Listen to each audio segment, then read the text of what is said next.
comedy just kicks on here. We're now sucking the air out of this bag with a motorcycle inside it. Hoover's struggling away.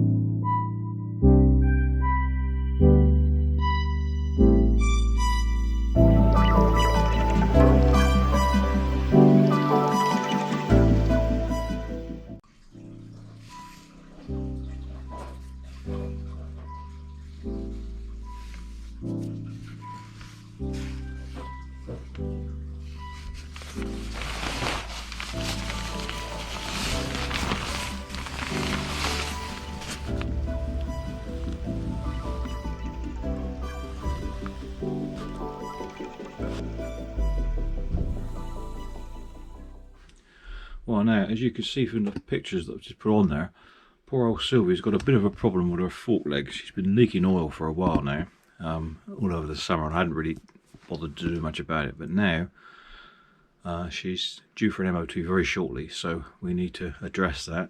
So I've taken the fork leg off, and it's just here. Here's the fork leg. And we're going to do something about this. We'll take the seal out, which is just in here, and hopefully replace it. That's the challenge anyway, so wish me well. I mean, I'll keep you up to date as how we're getting on with this little project. And to do so, I thought I had all the tools, but I didn't have the right circlip pliers. The pliers I had are these. These are very old, and they've seen a lot of service over the years, so I needed something a bit different. So just nipped to the market, bought these bad boys, and these go in here, and they work. They take the circlip, and they've taken the circlip right out, which is what we wanted. So now I'll carry on and hopefully complete the project by breaking the seals out and refitting with new seals, checking the fork leg, cleaning everything up. A lot of mess here, but hopefully get Sylvia back on the road and running. Here we are. We've replaced the fending seals. Here they are. This is the one that was causing the problem. Hopefully we fixed that, and that's just a seal cover. So that's done. Replace the oil. Looks all nice and shiny. So put fresh oil in it, and all I've got to do now is put it back on the bike and start on the next problem that needs to be done. It all goes to show what my dad always used to say. He used to say, "Nipper, if you ain't got the right tools and you don't know how to do it, you gotta pay." That's all there is to it, really. You have the right tools and you know what you're doing, you can do the job, you get it at a reasonable rate. And if you don't know, you've got to pay someone who does, and that's how it is. That's life. Anyway, that's it for now. One of the weirdest things I've ever done. Here I have my bag of dry salt. Here I have a vac back, or a vac bag, whatever you want to call it. And I'm trying to wrap a motorcycle in a plastic bag.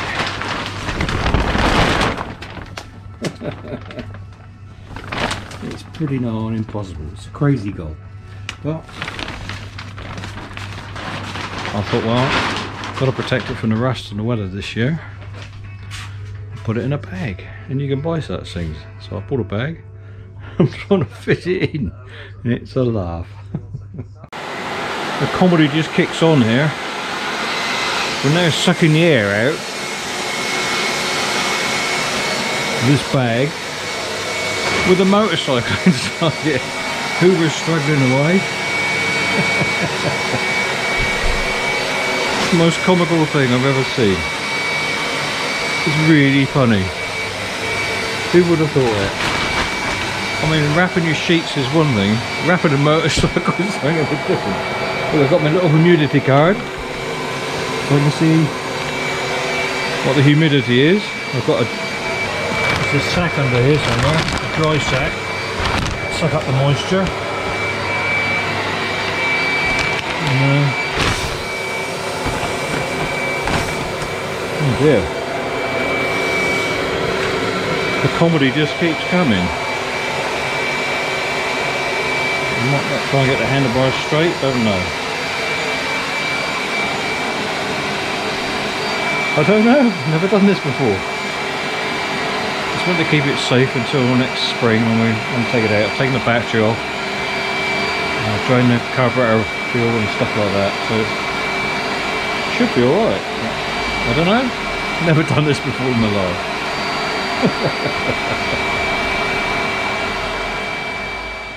Okay. This time we're just going to have a look at a few problems that Sylvia's got. I've been studying this. I got this off the internet, and as you can see, it's printed it out. I'm having a few problems with it, her getting started when she's hot, and it seems to be here that we could have a burnout on the stator plate inside the starter motor. So I'm going to check that. So we'll take the starter motor out and have a look at that, and we're also going to adjust the tappets whilst we're at it. So that's just a little bit of a service for Sylvia. She's here, she's up ready and waiting for action.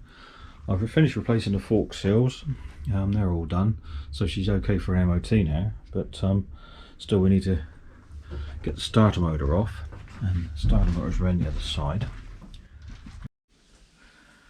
Okay, so we're having a few problems here with this old starter motor.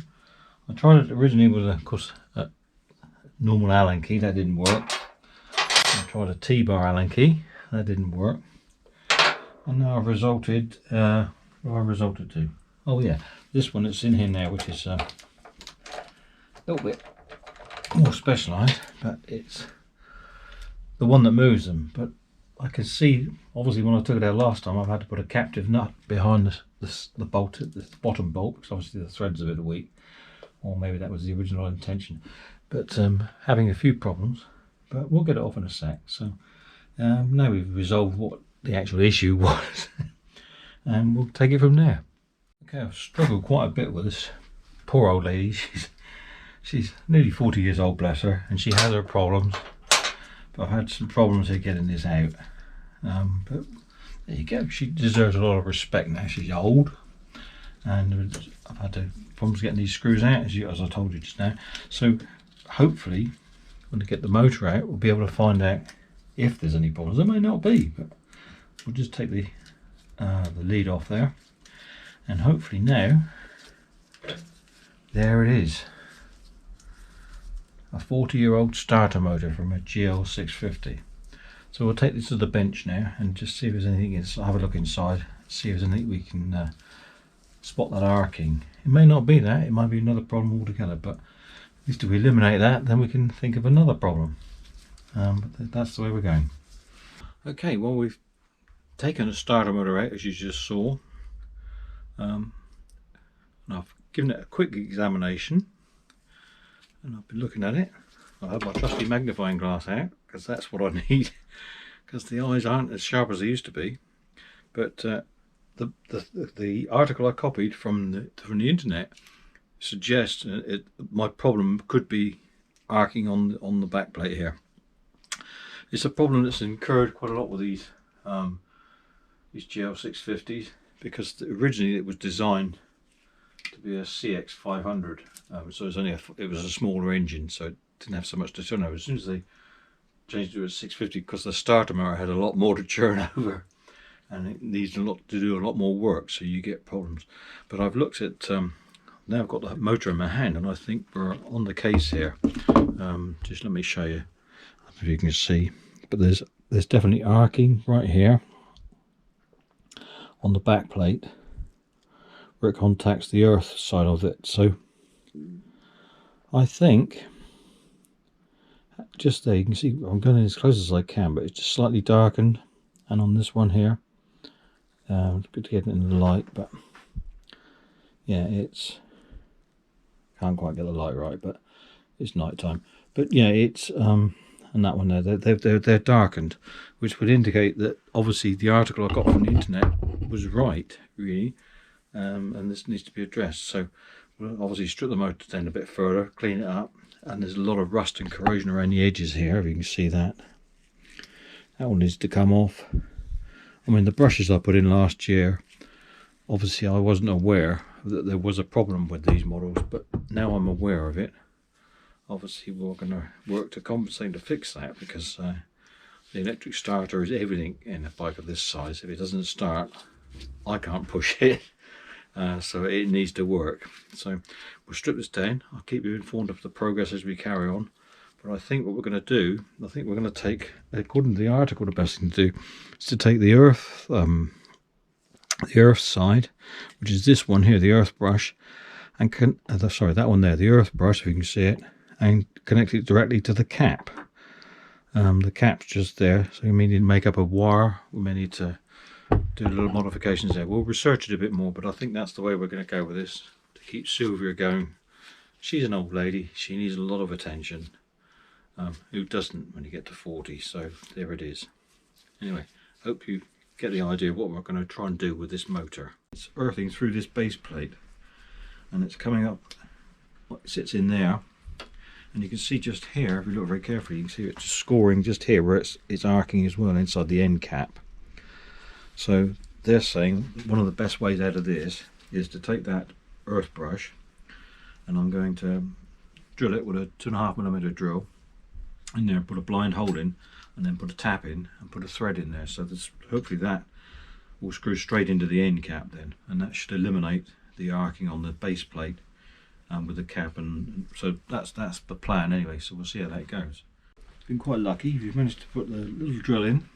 You made a hole, and we've tapped it with a 3mm tap, and we've got the existing screw into the end cap now. So the idea was, as you can see, I can see, but by putting it inside the end cap, we really don't have to have the arcing. That's what we're going for. So that should fit in there when it's all put together again, and hopefully problem resolved. But first of all, we've got to get it back together, which is not going to be quite so easy. I'm sure we'll achieve it. If not, we'll have to modify it again. Back again, still working on Sylvia here, giving her a little bit of love and attention. The starter motor was successful. We've refitted that, put it back on. I've tested it, it spins over lovely. I won't know the real results of that until we take her out for a run and she gets hot, because that's when she was having a problem starting. When she'd done a few miles, she was hot starts, and I think that's when it was starting to arc out. So when we would get the real test of that till it gets hot. But in the meantime, we've been doing the other job I wanted to do on her, which was the tappets. I've done this cylinder here, which I'm quite happy with. Checked all the tappets. They're on the wrong stroke now, but they were very, very tight. And that makes me quite happy in a way, because the reason for checking the tappets was I did a compression test on it a few months ago just to see what the compression was, and it was running at 100 psi on each cylinder. So I concluded that could have done with a bit more than that. I'd like to see 120 really, but there it was. So I suspected maybe the tappets weren't opening, or the valve clearances weren't quite right. And perhaps when it was hot, which is when I obviously tested the compression test, that they were perhaps not closing fully. And I think I might be right, but we won't know that again until we've given it a run. Doing the same again on the other side, which is the side we've got going now, around here. And this is the one I'm just about to do. This one, this cylinder here, you line it up. Obviously, you can see there. That's the top of the cylinder. But this one here, look, these are very, very tight.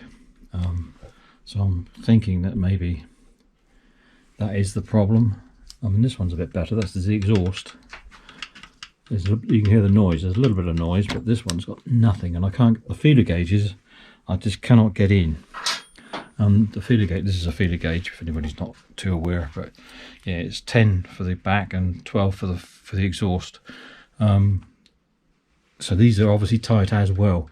So I'm hoping that by setting these at the right settings, that will be a little bit of improvement for Sylvia, and she'll feel a bit better then. So it's all work in progress, but I just sort of give you an update as to what we're up to so far on Sylvia's little bit of workshop work. Here we are then. Sylvia's all done. She's ready for a rollout now. She's all bright and shiny. So yeah, what we've got to do now, take her out for a little run. So like this one, Forest Park, a bit posh. Must admit I've never been in there. Right, let's see if she will do a hot start. Easy.